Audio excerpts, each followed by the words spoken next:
કપડવંજના ઉત્કંઠેશ્વરથી અરવલ્લીના બાયડ સુધી એક આઈસર ટ્રકે તરખાટ મચાવ્યો હતો। અંબાજી જતા 4 પદયાત્રીઓને અડફેટે લીધા હતા। આ ઘટનામાં ઇજાગ્રસ્ત થયેલા તમામ પદયાત્રીઓને નજીકના દવાખાને સારવાર અર્થે ખસેડવામાં આવ્યા હતા। જો કે બનાવ અંગેની જાણ થતાં જ સ્થાનિક લોકો દ્વારા પણ આઈસરનો પીછો કરવામાં આવ્યો હતો, પરંતુ બેફામ બનેલા આઈસર ચાલકે સ્થાનિકોને મચક નહીં આપતા ભાગી છૂટ્યો હતો। સાથે જ તેણે રેલિયા ચેકપોસ્ટ ઉપર કરાયેલ બેરિકેટિંગને પણ ફિલ્મી સ્ટાઇલમાં ઉડાવ્યું હતું। અંતે આ આઈસર ચાલક અરવલ્લીના બાયડમાં આઈસર છોડીને ફરાર થઈ ગયો હતો। આ ઘટનાને પગલે સ્થાનિક પોલીસ કાફલો સ્થળ પર દોડી આવ્યો અને પોલીસે આઈસરનો કબજો લઈ વધુ તપાસ હાથ ધરી। ઉલ્લેખનીય છે કે આ આઈસર દહેગામથી ટ્રી ગાર્ડ લઈને મોડાસા તરફ જવા નીકળી હોવાની પ્રાથમિક માહિતી પ્રાપ્ત થઈ છે। આઈસર વાળો ભાઈ 2 જણને મારો વાસણા રાઠોડથી મહિપતસિંહ અને પોપટસિંહ બી હોલાન પાડીને આવતો રહ્યો। અમે ઠેઠ વાસણા રાઠોડથી બાયડ ઊંધી પીછો કર્યો હતો।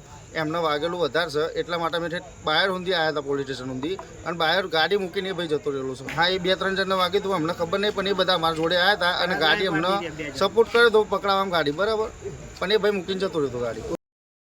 કપડવંજના ઉત્કંઠેશ્વરથી અરવલ્લીના બાયડ સુધી એક આઈસર ટ્રકે તરખાટ મચાવ્યો હતો। અંબાજી જતા 4 પદયાત્રીઓને અડફેટે લીધા હતા। આ ઘટનામાં ઇજાગ્રસ્ત થયેલા તમામ પદયાત્રીઓને નજીકના દવાખાને સારવાર અર્થે ખસેડવામાં આવ્યા હતા। જો કે બનાવ અંગેની જાણ થતાં જ સ્થાનિક લોકો દ્વારા પણ આઈસરનો પીછો કરવામાં આવ્યો હતો, પરંતુ બેફામ બનેલા આઈસર ચાલકે સ્થાનિકોને મચક નહીં આપતા ભાગી છૂટ્યો હતો। સાથે જ તેણે રેલિયા ચેકપોસ્ટ ઉપર કરાયેલ બેરિકેટિંગને પણ ફિલ્મી સ્ટાઇલમાં ઉડાવ્યું હતું। અંતે આ આઈસર ચાલક અરવલ્લીના બાયડમાં આઈસર છોડીને ફરાર થઈ ગયો હતો। આ ઘટનાને પગલે સ્થાનિક પોલીસ કાફલો સ્થળ પર દોડી આવ્યો અને પોલીસે આઈસરનો કબજો લઈ વધુ તપાસ હાથ ધરી।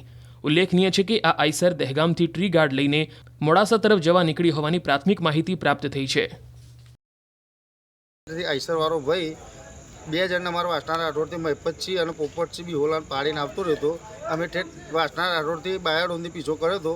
એમને વાગેલું વધારે છે એટલા માટે અમે ઠેઠ બાયડ ઊંધી આવ્યા હતા પોલીસ સ્ટેશન ઊંધી, અને બાયડ ગાડી મૂકીને ભાઈ જતો રહેલો છે। હા, એ 2-3 જણને વાગ્યું હતું, અમને ખબર નહીં, પણ એ બધા અમારા જોડે આવ્યા હતા અને ગાડી અમને સપોર્ટ કર્યો હતો પકડાવવામાં ગાડી, બરાબર, પણ એ ભાઈ મૂકીને જતો રહ્યો ગાડી।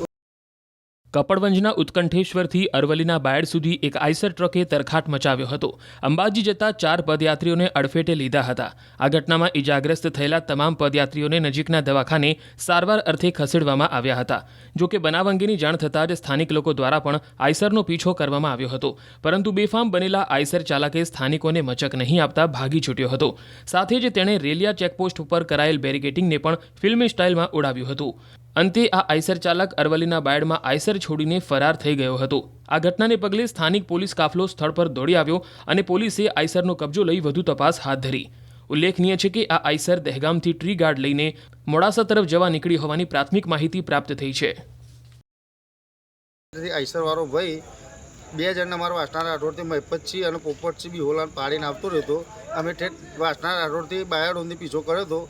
એમને વાગેલું વધારે છે એટલા માટે અમે ઠેઠ બાયડ ઊંધી આવ્યા હતા પોલીસ સ્ટેશન ઊંધી, અને બાયડ ગાડી મૂકીને ભાઈ જતો રહેલો છે। હા, એ 2-3 જણને વાગ્યું હતું, અમને ખબર નહીં, પણ એ બધા અમારા જોડે આવ્યા હતા અને ગાડી અમને સપોર્ટ કર્યો હતો પકડાવવામાં ગાડી, બરાબર, પણ એ ભાઈ મૂકીને જતો રહ્યો ગાડી।